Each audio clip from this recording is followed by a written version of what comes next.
limitation that has been imposed upon us, especially modern man.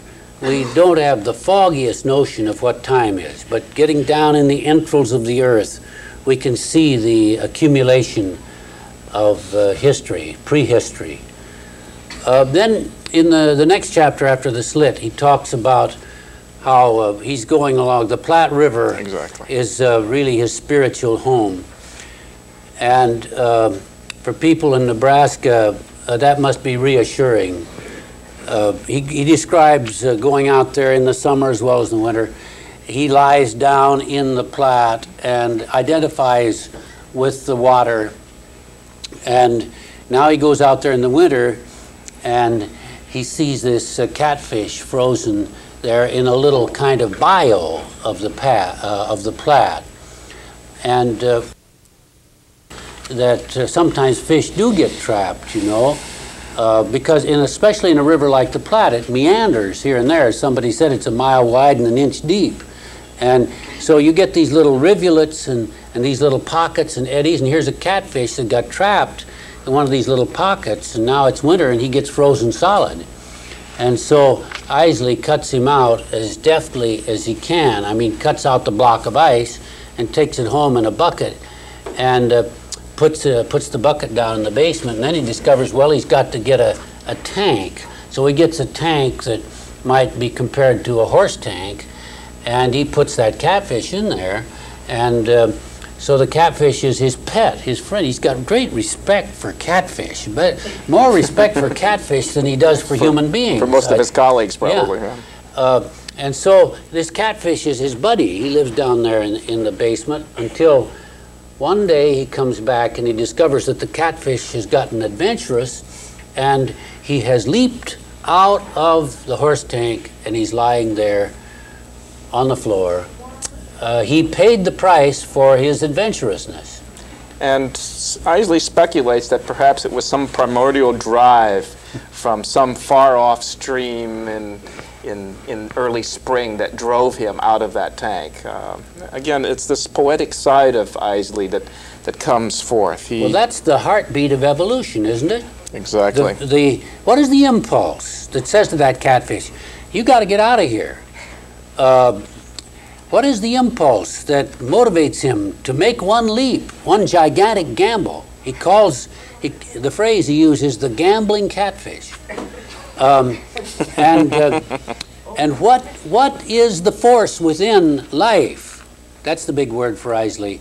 Not human life, but life. What is the force within life that says, gamble for it, go for it? See what happens. That is the dynamic of evolution in this understanding. So you see evidence of it from the bottom of the sea. You see evidence in these caverns through which he explores. And so you also see evidence of it in Eiseley. Eiseley is a gambler. And that means he's neither fish nor fowl. And that means he's never really accepted by the scientific community because they suspect that he's a spy. And they don't really trust him. He's a maverick. And that's a very fortunate metaphor here at UNO. A maverick. Now, you're a member of the scientific community, Dr. Chen, and I'm a member of the religious community, pastor, having been a lifetime pastor in the United Methodist Church, incidentally. Not that that's of any historic significance, but how do you feel? Does this worry you? I mean, he's not really a true scientist, is he? You are a true scientist. I probably like to think of myself more interested in the Eiseley point of view. As I get older, I become less certain about that there is a single path to the truth. You're raised and trained to believe in the scientific method, but there are always surprises, and that's the part of it that sometimes I think within science we allow to escape ourselves is this wonderment at the universe around us. We become so inured in our equations or in scientific development or very fine points in the literature.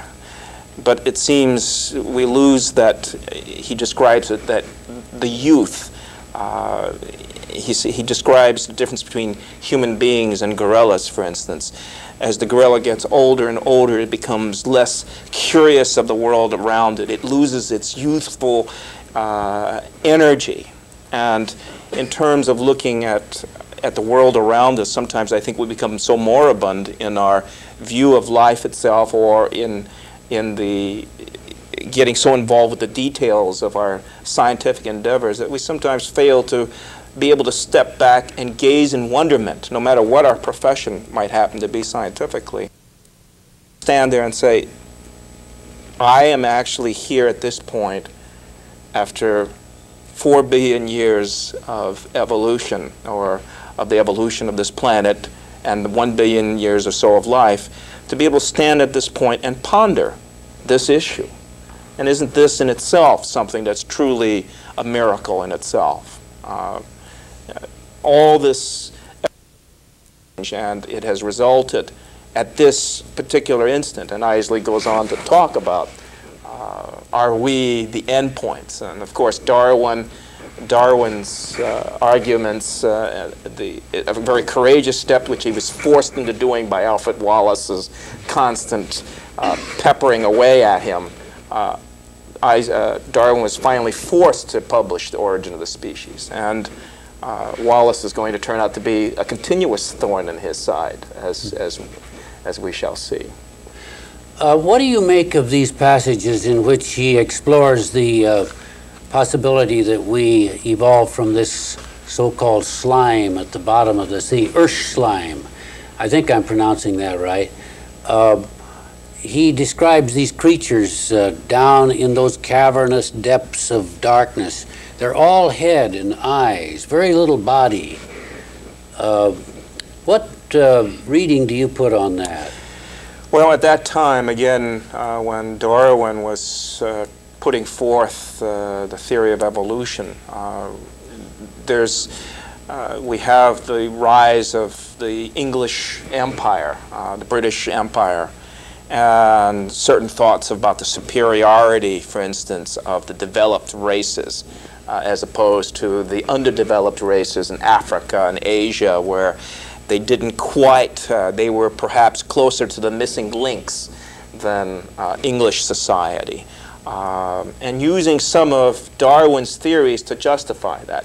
And there was another group of people who thought that out of this primordial ooze at the bottom of the ocean trenches, the secret of ancient life would emerge.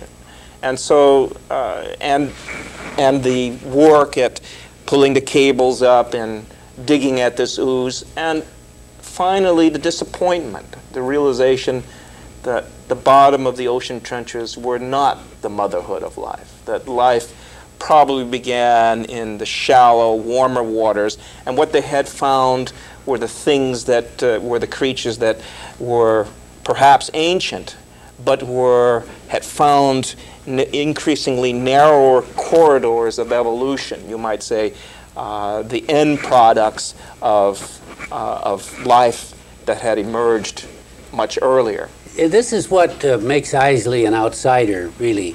He's always contradicting the people who've got everything wrapped up in an equation, or everything put in a package. He's opened those packages, and he says of these various theories, like Robert Frost once said.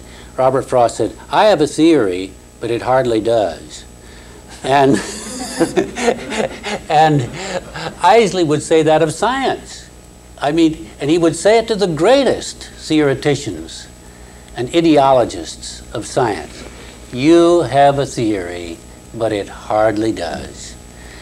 Sooner or later, something's going to come along. There's going to be a little loophole, like there's a phrase, the little window of acausality. We have a group meets every Tuesday morning to discuss theology. And that phrase came out of one of our books. And I asked one of the members of the group what that means. What does it mean, the little window of acausality? And he said, in physics, we must understand that not everything happens because of cause and effect. Now, we could say this also in biology. We could say this in anthropology. We could say this in paleontology. Not everything happens because of cause and effect. Almost everything. Everything.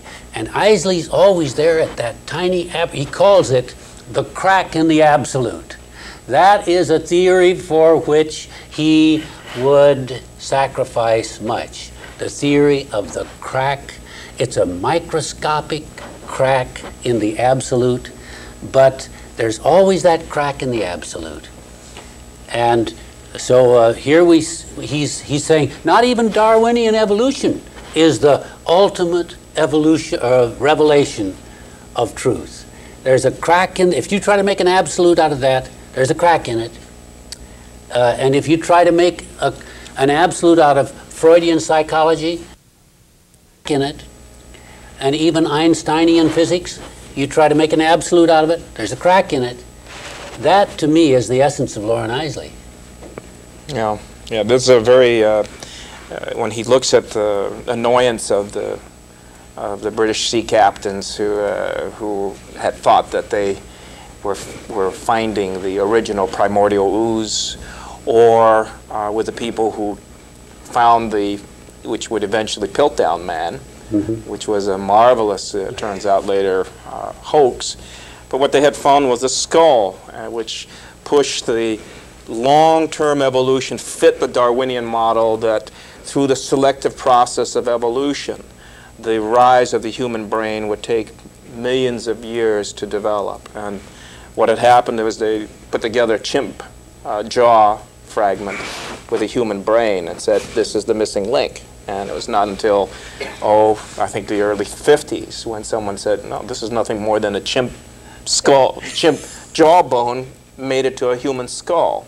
And again, Eiseley's poking, you have to be very careful about trying to come to conclusions, broad general conclusions, and that the lesson of Piltdown Man is that for whatever series of reasons, a series of social and perhaps biological forces came to play at a roughly approximately the same time at the onset of the first ice sheets, anywhere from 500,000 to 1 million years ago. How can the human brain triple in size in the course of less than 1 million years? The process of Darwinian evolution does not explain this successfully. And the lesson of Piltdown Man is, no, this was not the process where it took millions of years to evolve, but it happened basically in an instant of geological time that the human brain would triple in size. And the growth of the human brain and the rise of the dependence of the child, where from if we were born with the full brain size intact, we could not be here. So what combination of forces would allow these twin processes to occur? In one hand, the size of the brain, and the other hand, the biological necessity that says, no, you can't have a 3-pound human brain at birth. It's just not possible, folks.